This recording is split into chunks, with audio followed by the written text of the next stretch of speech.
So before we continue, okay? So balik lang muna ako sa number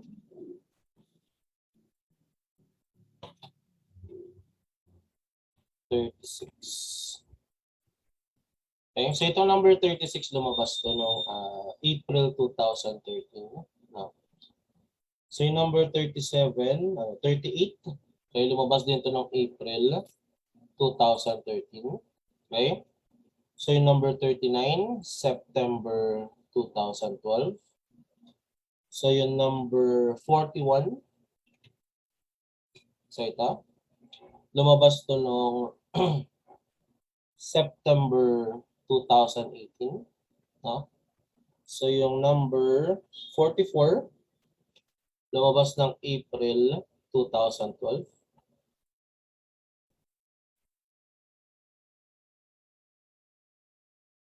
Okay, so yun. So yung mga date na lumabas sila nung umupo yung examiner natin. Okay? So let's continue, diba? So number 51. Okay? So it is defined as a measure, diba? So of the amount of negative ions in the water. Okay? So again, this is what we call the alkalinity. Diba? So alkalinity, no? So yung alkalinity kasi, diba? So is the ability, no? So to neutralize acid. No? Okay? Okay ba? And again, so we know, diba? So na acid is a positive ion. So we have the hydrogen plus ion. Diba? So H plus. Okay, again, so yung nakikita natin sa alkalinity is yung amount of negative ions. Okay? Yung turbidity, diba? So yung letter B dun sa choices natin. So the turbidity is the ability, is the cloudiness, diba? So property to ng fluid natin. Okay? So again, so which is the cloudiness, diba? So or haziness of the fluid. Okay? So yung 'di ba pag minsan yung mga fluid natin medyo cloudy, 'di ba? Medyo malabo yung itsura, 'di ba? So yun yung tinatawag nating turbidity. Okay? Yung acidity naman kabaliktaran to ng alkalinity, 'di ba? This is the ability, okay, to neutralize alkaline. Okay? Tama ba? So kaya ano naman siya? Negative positive ion, 'di ba? So and yung solubility naman, so again, so I think this is pretty obvious. So this is ability to be a solute, 'di ba? So ability to dissolve, 'di ba? So ability so to dissolve, 'di ba? Okay? So para matunaw so yung isang substance natin sa solvent, okay? So again, so yun yung number 51. Okay? Number 52, so which of the following is not a noble gas? Yun yung tanong sa atin. So ito yung mga noble gas natin, di ba? So we have helium, neon, argon, xenon, okay, krypton. So krypton muna. Okay, so we have krypton. Okay, so krypton, xenon, tapos ano pa? Radon, di ba? Then oganesson. Okay? So again, so ito yung mga noble gases natin. Okay? So ibig sabihin yung nasa choices lang natin dito is argon, xenon, saka radon. Okay? Nakagat? Wala dito yung antimony. Di ba? Yung antimony, okay, so is a nitrogen group. Okay? Pag sinabi natin nitrogen group, so ito yung may 5 valence electron. Di ba? So again, so this is letter D. Di ba? So antimony. Okay? So next number, 53. How much carbon dioxide is present in dry air? Diba? So ganyan tatandaan natin is yung composition ng air natin. Diba? So is 78% nitrogen. Diba? 21% oxygen. Okay? Almost 1% yung argon, but that is approximately 0.93% argon. Diba? So then we have 0.03% carbon dioxide, and we have the other gases. Okay? So yung natitira, other gases yun. Okay? So again, so this is therefore letter B. Okay? Kasi yung tanong sa atin sa number 53 is, how much carbon dioxide is present in dry air? So we have 0.03%. Okay? Next. Which of the following can behave as an acid or basic oxide, diba? So again, so this is amphoteric oxide. Okay, nakaba? So nagbe-behave siya as acid or base. Okay? So this is letter A, 54. Okay? 55, which is most acidic, diba? So again, so yung mga nasa choices natin, vinegar. So again, so for pure vinegar, so this is around 2.5. So yung pH, no? Calamansi juice. Calamansi is 2.4. Okay? So then carbonated drink.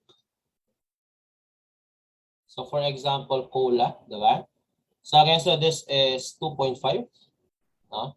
And orange juice. Okay? So that is 3.5, diba?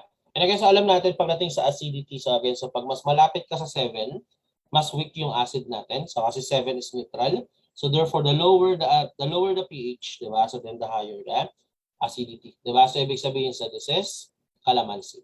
No? So we have letter B. Okay? So next number, 56. No? Okay. So for number 56, a mixture of nitrogen gas and oxygen gas is collected by displacement of water at 30 degrees Celsius and a pressure of 750 torr. If the partial pressure of nitrogen is 580 torr, what is the partial pressure of oxygen? Assume that the vapor pressure of H2O at the temperature of 30 degrees Celsius is 38 torr. Diba? Okay? So again, so gagamitin lang natin dito yung Dalton's law of partial pressure. Diba? So in which case, the total pressure is just the sum, diba, so of the individual partial pressures. Diba? So in this case, we have the total pressure. So again, that's the pressure of, ano ba yung mga given sa atin dyan? Nitrogen gas. Diba? So we have oxygen gas and we have water. Diba? Okay? So then ibig sabihin, diba? So again, so yung vapor pressure ng oxygen gas is the total pressure, that's 750 torr, minus the nitrogen gas, that's 580 torr, minus the water, that's 38 torr. Diba? Kaya pag sinolve nyo ito, makukuha nyo dito yung 132 torr. Okay? So this is letter A. Next number, 57. Okay. Okay, so hydrometers is used to measure. So this is density of liquid. Okay, so this is letter B. Okay, so next number, 58. Doppler effect occurs only in what phenomenon? Diba? So again, so syempre alam natin meron sa sound. So yung tanong is meron ba tayong Doppler effect sa electromagnetic? Okay, tama ba? So again, so for electromagnetic, diba? So again, so meron lang tayo, kasi remember sa electromag, so we are dealing with a moving charge, diba? So kaya magkakaroon lang tayo dyan ng Doppler effect, so if the charge is moving at a very high speed. So therefore, meron tayo sa electromagnetic. Pagdating sa electrostatic, so again, so the charge is not moving, so kaya nga siya electrostatic, diba? Okay, nakabasa, that's why, so wala tayong Doppler effect sa electrostatic. Okay, so again, so kaya ang sagot natin dito, so is letter C, diba? Both sound and electromagnetic. Okay. So we have, again, both sound and electromagnetic lang. Diba? So we have letters. Okay. Next. Which one states that each point on a wavefront may be regarded as a new source of disturbance? Na? So Foucault's theory is walang kinalaman sa physics. Okay? Okay ba? So tinry ko i-search yung Foucault's theory, so may kinalaman siya sa power and knowledge. Okay? Okay ba? So kaya more on philosophical, so yung Foucault's theory. Okay? Yung Newton's wave theory is may kinalaman sa reflection sa refraction. So again, so you can try to search this. So, this is actually interesting kasi iba yung sinasabi niya sa ata with law of reflection sa reflection. Okay? Tama ba? So pero pareho lang yung lumalabas sa sagot sa kanila. No? So for letter D naman, Hertz's theory of wave motion. So ito may kinalaman sa electromagnetic. Diba? So although, so again, so wala siya kinalaman sa wavefront. So again, so yung concept dito sa wavefront na to is anong tawag dito? Yung may kinalaman sa akin sa moving wave natin, di ba? In which case, yung each part of the wave natin, so okay, pwede mo siyang isipin as a wavefront, and again, so that wavefront, so again, so produces, diba? So a new disturbance. Okay? Tama ba? So dun yung makikita kung ano yung itsura ng magiging waves natin. Okay? So again, so this is the Huygens principle. So we have letter B. So that's 59. Okay? So interesting din yan actually. So you can read. So ito yung reason kung bakit pagdating sa mga slit, diba? So kasi kung i-assume natin na straight line lang yung direction ng motion ng waves natin, so again, sa pagdating sa mga slit, diba? So dito actually nangyayari yung slit experiment, diba? So again, so pag meron ka ditong wave, diba? So let's say this one. So which is moving in this direction. So then pagdating dito, so again, so disperse yung light, okay? Naka ba? So again, so that's the idea, diba? So again, so for the Huygens principle. Okay?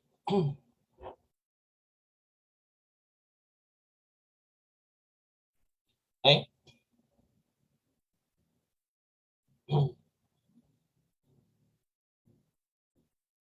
So then, diba? So again, so yun yung sa number 59. So again, sa next number, 60.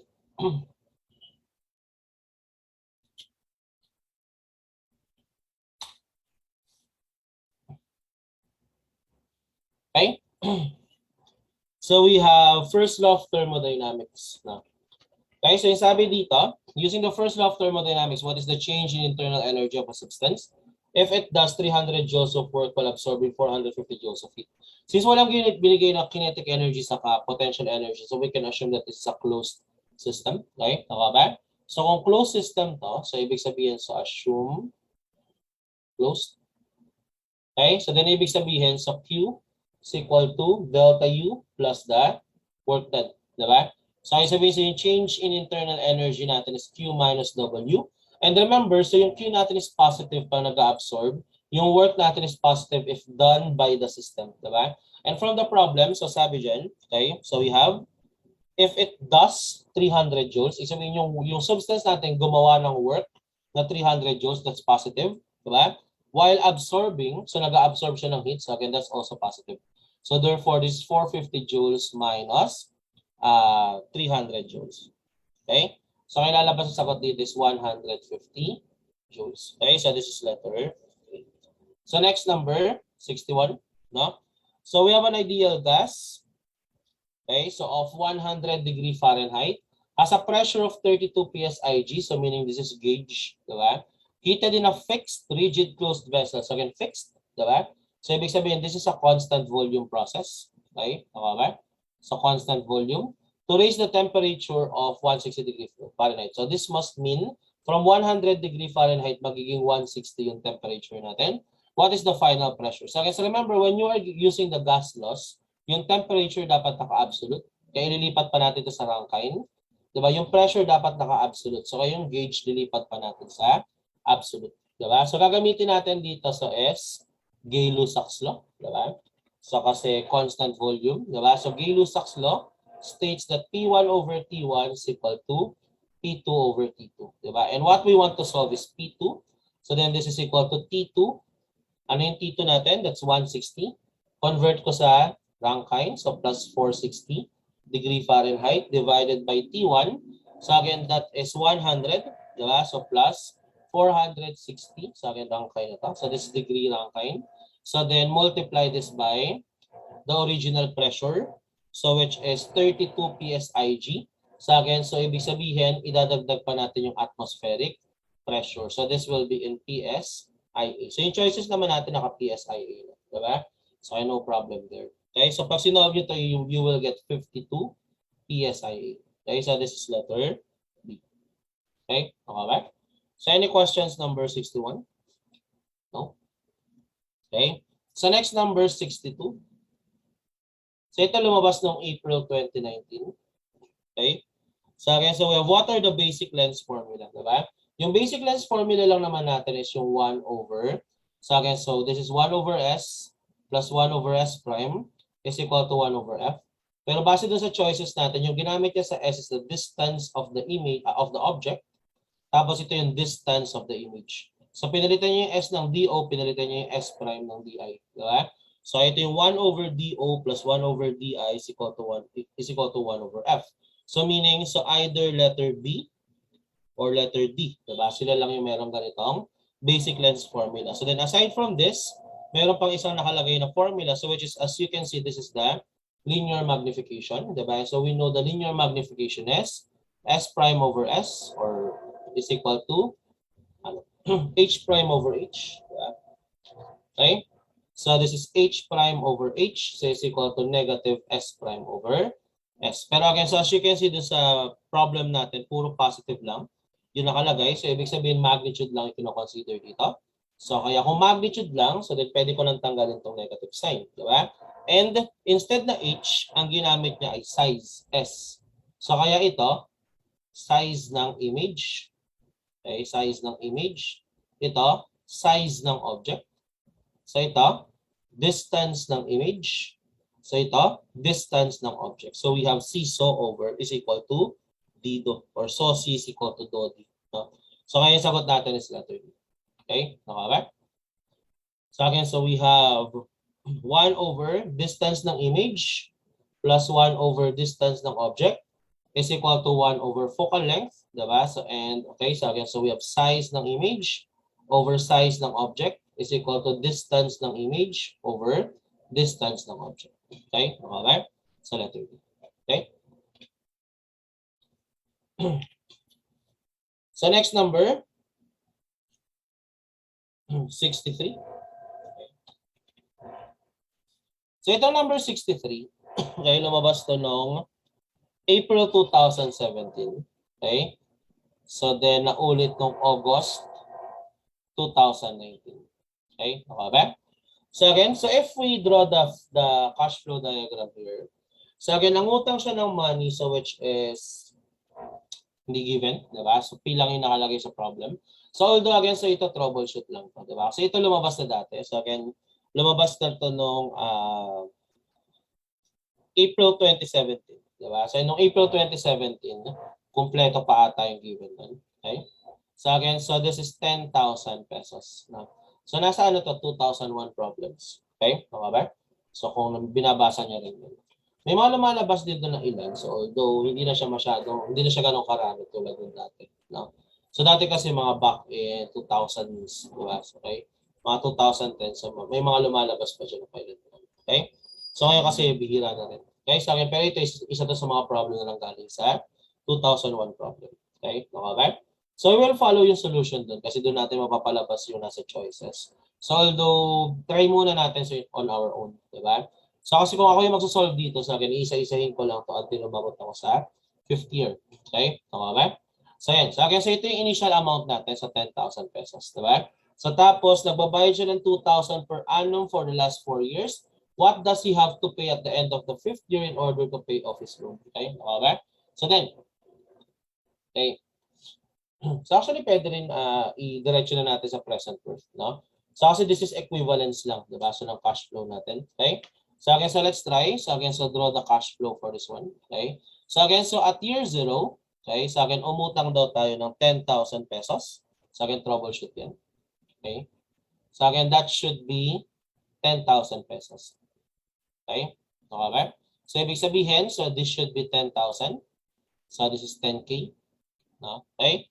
So tapos, diba? So after dito, nagbabayad siya ng 2,000 per annum for 4 years. So 1, 2, 3, 4.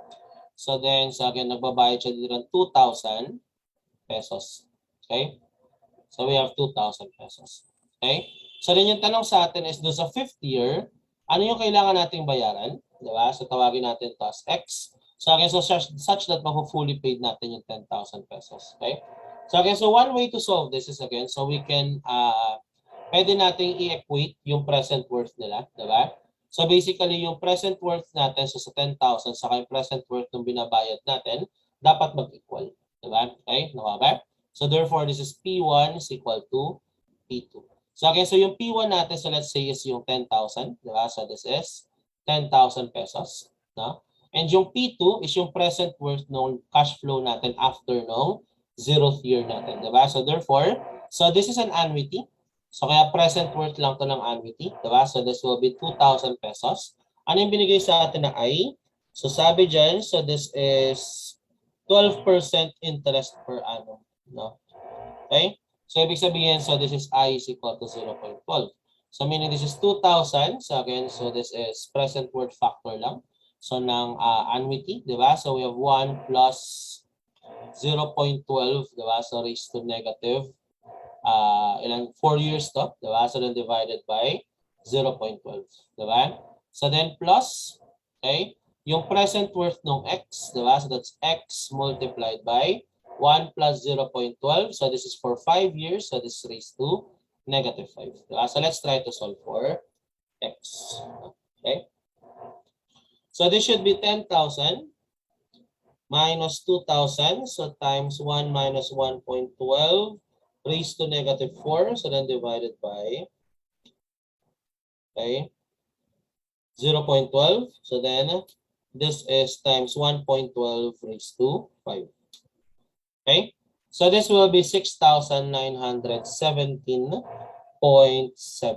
Dapat, so again, so ito yung eksaktong lumalabas sa sagot, diba? So although, diba, so as you can see, medyo malayo ito sa choices. So although yung pinakamalapit sa choices is 6,922.93. So yun pa rin yung pipiliin natin. So choose letter D. Okay, nakaba? But again, so if you want to get the exact na nandun sa choices natin, follow natin yung nasa 2001. So basically yung ginawa niya, ganito rin actually. Diba? So pero nag-round off siya. Diba? So let me try to calculate. Okay? So try natin i-calculate yung naka-multiply sa 2,000. Actually, solve na natin itong buong ito. Okay?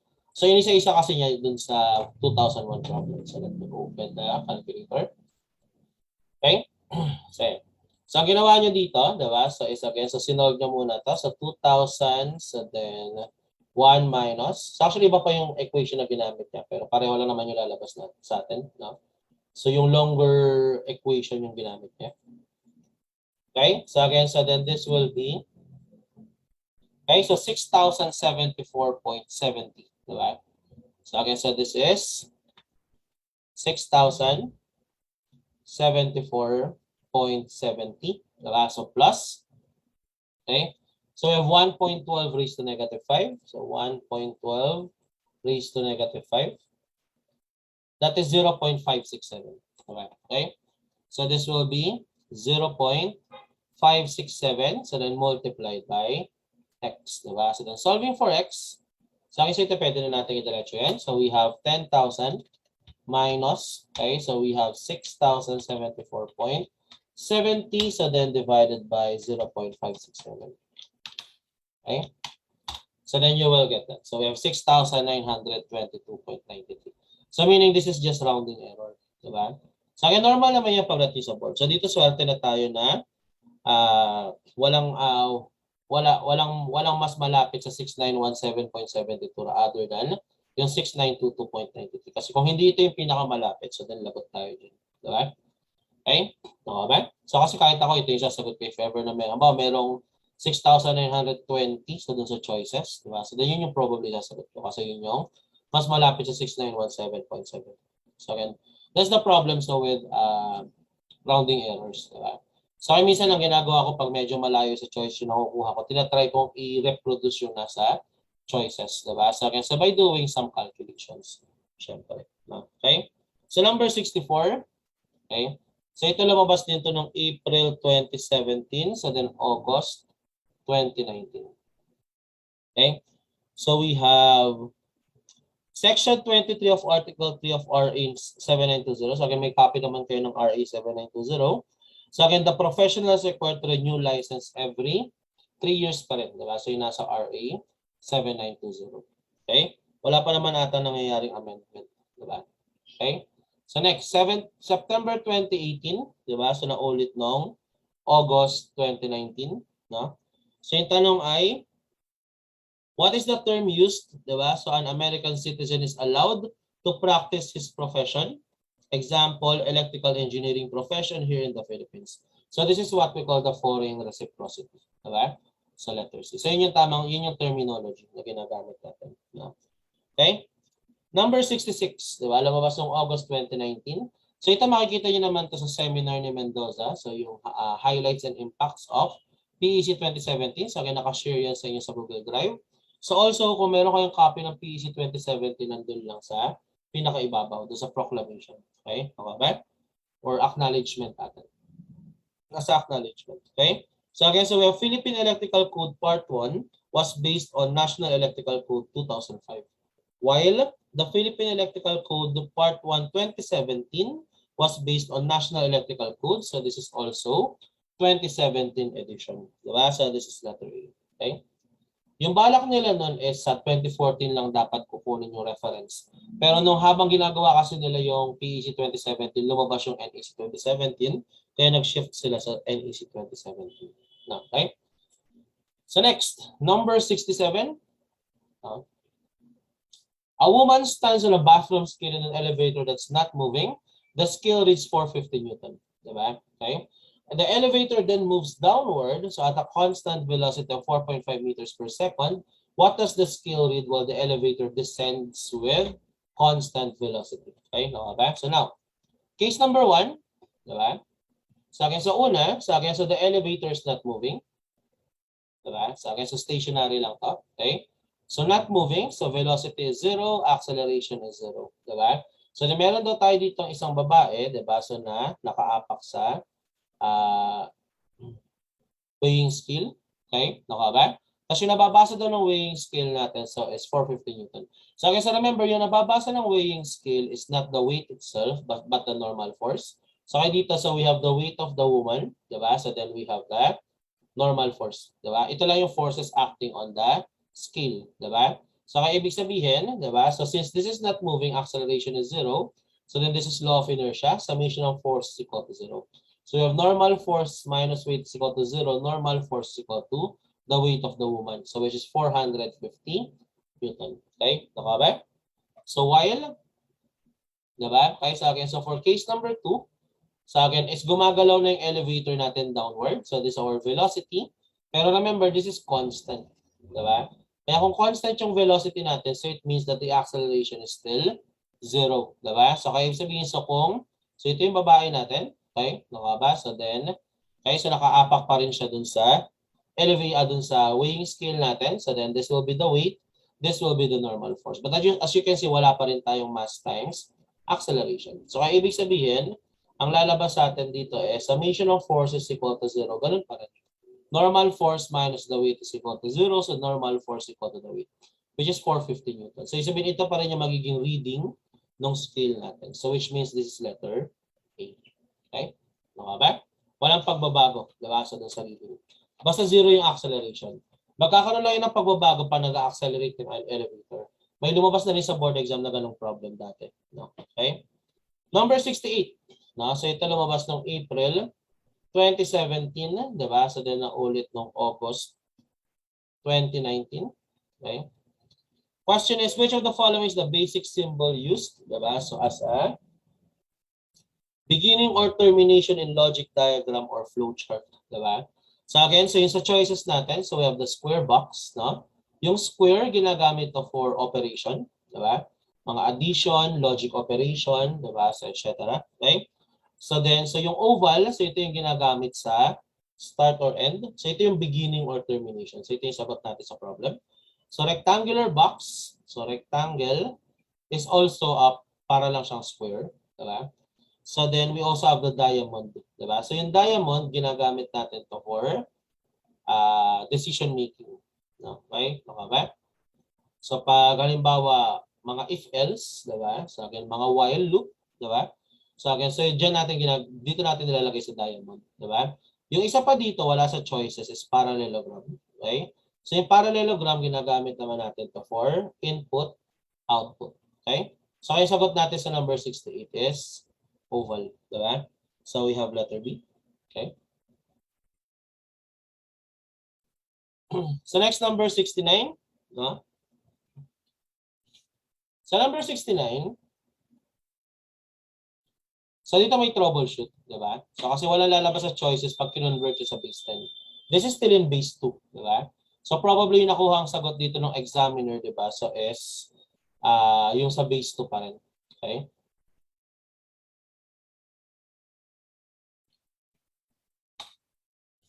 Okay? Sa akin yung nakuha dito ng examiner so is yung nasa base 2 pa rin. Okay? Nakuha ba? Okay? So kaya isagot natin it is 11.110. So again, so divide nyo lang, diba? So normally, okay? Pwede nyo rin gamitan ng calculator, but again, so dito sa problem na to, actually no need, diba? So kasi di-divide mo lang. So 1, 1, 1, 1 divided by, so 1, 0, 0. Okay? Tama ba? So we have 1, so 1, 1, 0, diba? So then this will be, sorry, 1, 0, 0. Okay? So then this will be 1, 1. So then bring down 1. So then this is another 1. So then we have 1, 0, 0. So subtract. So 1, 1. So then start na tayo ng point. So 0. Still 1. Diba? So then 1, 1, 0, 0 pa rin. So bring down 0. Diba?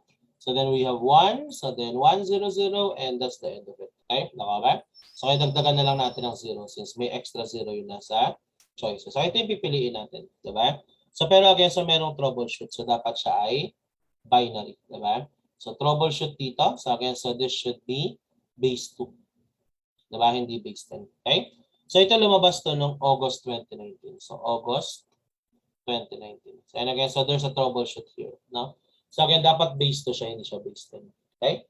So but then you can divide normally. Diba? So 11.110 yung lalabas. You can also convert to base 10. Diba? So pero makikita nyo walang lalabas sa choices. Okay? So next number 70. Okay? So find how much should be put in an investment. Okay? With 12% annual interest. Okay?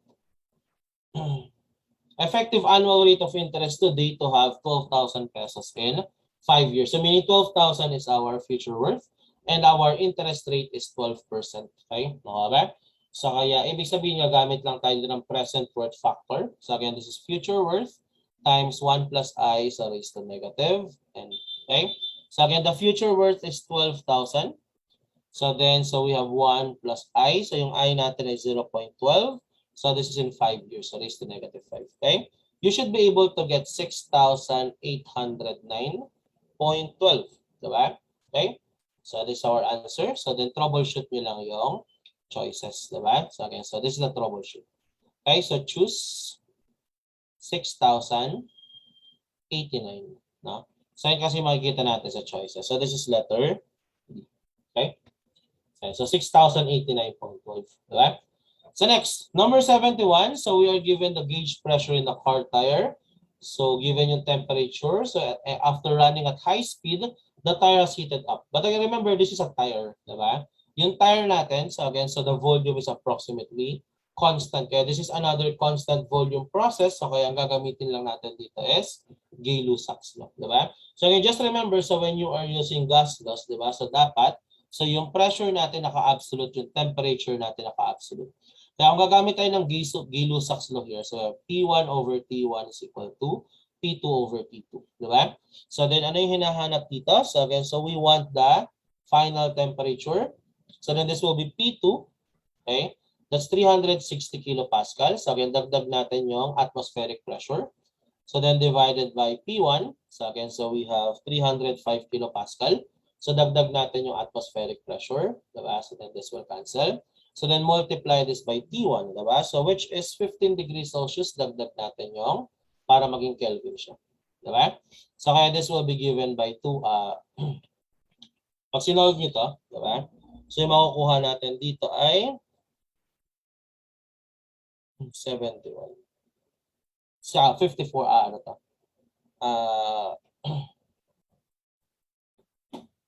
That's right, solve na. So 360 plus 101, so then divided by 305 plus 101, so then multiplied by 15 plus 273. Okay? So this will be 327. Okay, Kelvin.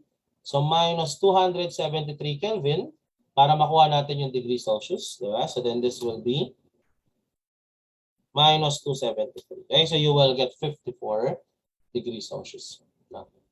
Okay? Kaya sagot natin dito is letter B. No? Next, number 72. So by the way, yung 70 lumabas ng August 2019. So yung 71 lumabas din ng August 2019. So itong 72, September 2018. So then, April 2019. So then, okay, September 2021. Okay? Okay, so the ability to convert assets to cash quickly is known as, this is liquidity. Okay? Okay ba? So from the term itself, diba? Liquid. Diba? So ibig sabihin madidissolve madidissolve yung assets natin to cash. Diba? Okay? So again, so this is assets to cash quickly. Okay? So then this is letter B. Diba? So again, so yung solvency is the ability to meet long-term debts. Diba? Okay, so yung insolvency is the inability to meet long-term debts, di ba? So kaya mo bayaran yung utang mo, so then that's solvency. Pag hindi kaya, so then that's insolvency. So and yung leverage naman is investment using borrowed money, di ba? So in case may encounter nyo rin pagdating sa board. Kasi alam ko yung insolvency ata lumabas noong April 2022. Okay? Saglit lang.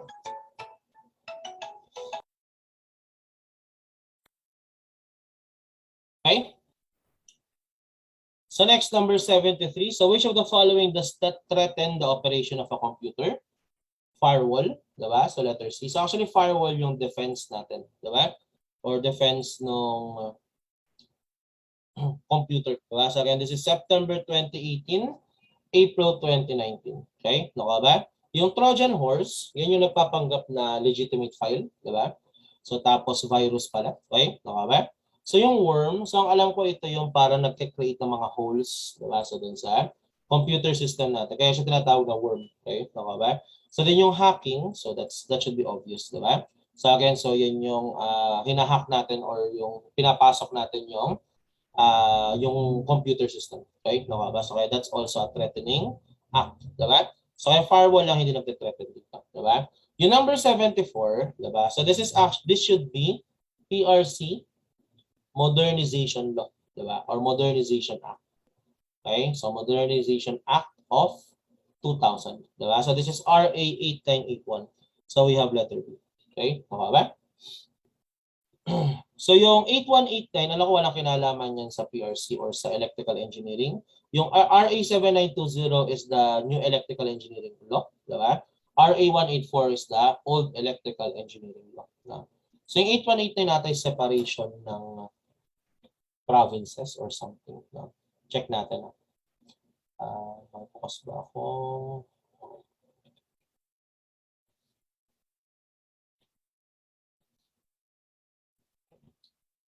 Okay. So RA 8189. No?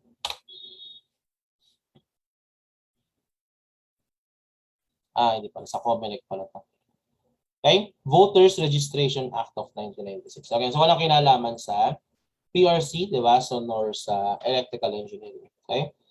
So, okay? So number 74 yun. So next, number 75. So itong 74 lumabas to noong April 2019. So April 2019. So tapos na ulit noong April 2022. Okay? So yung number 75, so is April 2019 lumabas. Okay? So akin ang tanong is, what is the metal used to recover copper from a solution of copper sulfate? So nandun din to sa compilation ng objective questions dun sa Google Drive niyo sa ESAS. Diba? So under to ng chemistry. Diba? So meron dong chemistry na mga multiple choice. No? So again, so that is letter D. Diba? So we have iron. Okay? So yung iron, pag dinagdag mo sa copper sulfate, diba? So then it will become a iron sulfate, diba? So and copper. Okay? So kaya nare-recover natin yung copper, diba? So from the copper sulfate. Okay? Nakaba? So I think yung sodium, silver, saka yung mercury, hindi kasi hindi siya magre-react. No? Okay? Nakaba? So kaya iron lang yung sagot natin yun. So we have letter D. Okay? So, or kung mag-react man sila, hindi mabubuo yung copper mismo. Okay? Nakaba? So any questions? Diba? Okay? So then, so walang questions. Again, lunch break muna tayo. So let's continue by mga 1:45. Okay? Nakaba? So para mga 1 hour yung lunch break. Okay? Nakaba? So then after natin ng ESAS, diretso tayo sa mathematics part 2. Okay? Nakaba? So then, so again, so lunch break muna. No? Tapos after ng lunch break, so then continue natin. No?